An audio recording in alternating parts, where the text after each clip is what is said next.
So ఇది TVS rider 125 అనమాట. ఇది one of the popular vehicle అని చెప్పాలి ఈ బడ్జెట్ సెగ్మెంట్లోని. అండ్ దీని ప్రైస్ వచ్చేసరికి మనకు ఆన్ రోడ్ అయితే 1.24 lakhs పడుతుంది టాప్ ఎండ్. సో ఆ ప్రైస్కి ఈ వెహికల్లో ఏమున్నాయి, దీని కంఫర్ట్ ఎలాగా, మైలేజ్ ఎలా ఉంది, ఇంకా ఫీచర్స్ ఏంటి, మొత్తం ఇవన్నీ బేస్ చేసుకుని రివ్యూ వీడియో చేసాం. సో వీడియోని అయితే ఫుల్గా చూడండి.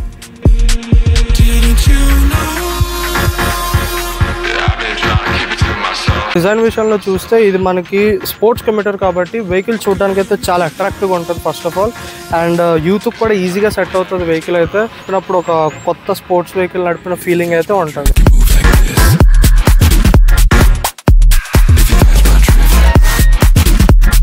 అండ్ ఈ vehicle main front headlight design చూసారు కదా, పియానో బ్లాక్ ట్రీట్మెంట్ ఉంది. అండ్ డిఆర్ఎల్స్ అయితే ఒక ఫేస్ లాగా అయితే ఉంది. అండ్ లైట్స్ ఒకసారి మీకు ఆన్ చేసి చూపిస్తాను.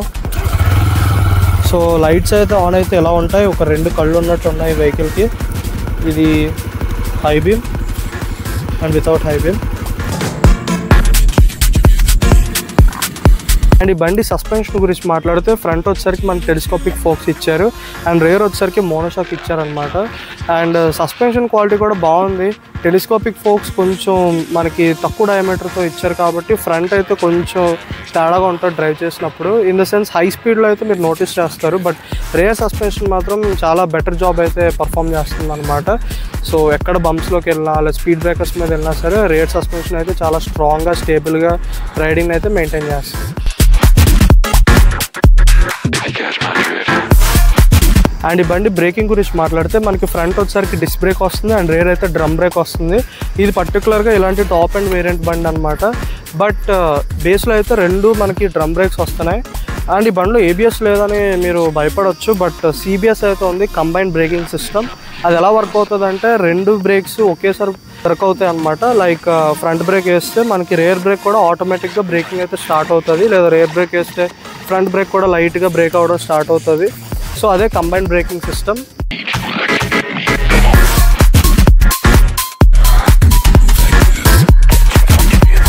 సో ఈ బండి ఇంజిన్ గురించి మాట్లాడితే ఇక్కడ మనకి మెయిన్ పర్ఫార్మెన్స్ వచ్చేసరికి మనకి 11 horse power వస్తుంది. ఇది single cylinder engine 124.5 or 6 cc vary అవుతుంది. అండ్ ఇది ఎయిర్ కూల్డ్ ఇంజిన్ అనమాట. అండ్ మెయిన్ హైలైట్ వచ్చేసరికి ఈ ఇంజిన్కి ఏంటంటే మైలేజ్. సో మీరు ఎక్కువ మోడ్లో డ్రైవ్ చేస్తే ఈజీగా మనకి 55 to 60 km/L అయితే వస్తుంది. బట్ ఈవెన్ పవర్ మోడ్లో వెళ్ళినా సరే మనకి 40 kmpl కన్నా తగ్గే ఛాన్సే లేదు. సో అది 125 cc యొక్క బెనిఫిట్స్. అండ్ ఈ బండిలో మెయిన్ ఇది ఒక ప్లస్ అని చెప్పాలన్నమాట, ఇది ఒక అడ్వాంటేజ్ అని చెప్పాలి.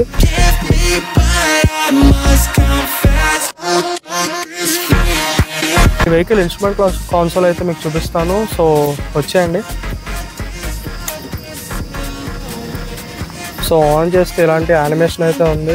అండ్ ఈ ఇన్స్ట్రుమెంట్ క్లస్టర్ అయితే మనకు కంప్లీట్గా డిజిటల్ ఇన్స్ట్రుమెంట్ కాన్సోల్తో వస్తుంది. 10x10 నావిగేషన్ ఉంది. అండ్ ఈ బండిలో ఇంకోటి ఏంటంటే మనకి 2 మోడ్స్ ఉన్నాయి. అదేంటంటే ఎకో ఇంకా పవర్ అనమాట. సో పవర్ నొక్కినప్పుడు పవర్లో స్విచ్ అవుతుంది అండ్ ఎకో నొక్కితే ఎకోలో స్విచ్ అవుతుంది.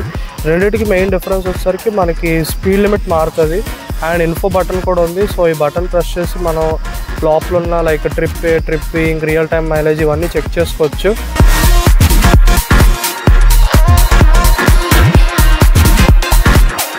సో ఈ బండి నేను పర్సనల్గా ఎక్కి కూర్చొని చూపిస్తాను, లెగ్ పోస్చర్ ఎలా ఉంది, సీటింగ్ పోస్చర్ ఎలా ఉందో. సో ఈ బండి సీటింగ్ పోస్చర్ అయితే ఎలా ఉంటుంది అనమాట, మన లెగ్స్ అయితే చూసారు కదా కొంచెం క్లోజ్ అవుతున్నాయి. బట్ లాంగ్ రైడ్స్లో ఏమంత ఇబ్బంది అనిపించదు, ఎందుకంటే సీట్స్ అయితే చాలా క్వశ్చనింగ్ ఉంది. అండ్ నా పర్సనల్గా నా హైట్ వచ్చేసరికి దగ్గరగా 5'11" అలా ఉంటాను. సో నాకైతే బండి కొంచెం చిన్నగా ఉన్నా సరే కంఫర్టబుల్ సీటింగ్ అయితే ఉంది. మెయిన్లీ హ్యాండిల్ బార్ కూడా నాకు బాగుంది. రైడ్ చేసినప్పుడు కూడా నాకు ఏమీ ఇబ్బంది అనిపించలేదు. ఆర్మ్స్ పెయిన్ కానీ లేకపోతే బ్యాక్ పెయిన్ కానీ ఏం అనిపించలేదు. సో కంఫర్ట్ పరంగా అయితే ఈ వెహికల్ చాలా బాగుంది. ఇది ఒక అడ్వాంటేజ్ అని చెప్పాలి. రేర్ సస్పెన్షన్ అయితే బెస్ట్ జాబ్ చేస్తుంది. ఈవెన్ ఫ్రంట్ సస్పెన్షన్ కూడా బాగానే ఉంది, బట్ ఎక్కువ డయామీటర్ ఇస్తే బెటర్ అనిపించింది నాకైతే. ఈ బండిలో మెయిన్ దీనికి బ్లూటూత్ ఫీచర్ కూడా ఇచ్చారనమాట. సో బ్లూటూత్ కనెక్ట్ చేసుకొని యాప్ కనెక్టివిటీ అయితే ఉంటుంది. సో దాంట్లో చూడొచ్చు మనం లైక్ మన రియల్ టైం మైలేజ్ ఎంత వస్తుంది అండ్ ఇంకా బ్యాటరీ అని ఇలాంటి మెయిన్ ఇన్ఫో, ఇంకా ఎంత ట్రిప్ తిరిగాము ఇవి మొత్తం అంతా ఆ యాప్లో అయితే ఉంటుంది అనమాట. సో బ్లూటూత్ కనెక్ట్ చేసుకుని అయితే చూసుకోవచ్చు యాప్లోని. అది సపరేట్ టీవీఎస్ రైడర్ యాప్ అనుకుంటా ఐ గెస్. సో చెక్ చేయండి, ప్లే స్టోర్లో అయితే ఉంటుంది, లేకపోతే కింద అయితే ఇస్తాను మీకు. సో నేను ఈ బండిని పర్సనల్గా ట్రాఫిక్లోనే కాదు, ఈవెన్ ఫ్రీ వేలో కూడా నేను రైడ్ చేశాను, ఖాళీ ఏరియాలో కూడా రైడ్ చేశాను. నా అనిపించిన పర్సనల్ ఒపీనియన్ ఏంటంటే వెహికల్ అయితే బాగుంది. టాల్ పర్సన్స్కి అయితే కొంచెం షార్ట్ అవుతుంది, బట్ షార్ట్ పర్సన్స్కి అయితే చాలా బాగుంటుంది అని చెప్పాలి ఈ బండి. అండ్ టాల్ ఉన్నా సరే కూర్చున్నప్పుడు నాకు ఇబ్బంది అయితే అనిపించలేదు, బాగానే రైడ్ చేసుకుని వెళ్ళిపోవచ్చు. సీట్స్ క్వశ్చనింగ్ వల్ల, even suspension rare suspension monoshock ఇవ్వడం వల్ల ప్లస్ పాయింట్ అనిపించింది ఈ బండికి. అండ్ ఈవెన్ హ్యాండిల్ బార్ కూడా చిన్న మనుషులకే కాకుండా ఈవెన్ పెద్దవాళ్ళకి కూడా సెట్ అయ్యేలా ఉందన్నమాట ఈ బండి. సో ఈ ప్రైస్కి అంటే దగ్గరగా 1.24 lakhs పడుతుంది ఇది ఆన్ రోడ్.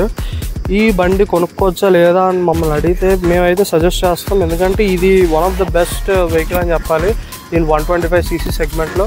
ఎందుకంటే మనకి ప్లస్ పాయింట్ వచ్చేసరికి మైలేజ్ బాగా ఇస్తుంది. అండ్ టీవీఎస్ ఒక మంచి సర్వీస్ సెంటర్ చూసుకుంటే వాళ్ళ సర్వీస్ కూడా బాగా చేసి మనకి సాటిస్ఫాక్షన్ అయితే ఇస్తారు. అండ్ నెక్స్ట్ ఇంకో ప్లస్ పాయింట్ ఏంటంటే ఈ పర్టికులర్ వేరియంట్ అయితే స్ప్లిట్ సీట్తో వస్తుంది. బట్ మనకి బేస్లో చూసినా లేదా మిడ్ వేరియంట్లో చూసినా మనకి సింగిల్ పీస్ సీట్తో అయితే వస్తుంది అనమాట. సో అదో ప్లస్ పాయింట్ అనిపించింది. ఈ సెగ్మెంట్లో ఒక షార్ట్ వెహికల్ అయ్యండి ఇంకా సింగిల్ పీస్ సీట్ వచ్చి ఇలా ఉందంటే అది టీవీఎస్ రైడర్ 125 మాత్రమే. సో ఇలాంటి అప్డేట్స్ ఇంకా తెలుసుకోవాలనుకుంటే ప్లీజ్ డూ ఫాలో బీటెక్ గారా channel. So thank you all, follow for more.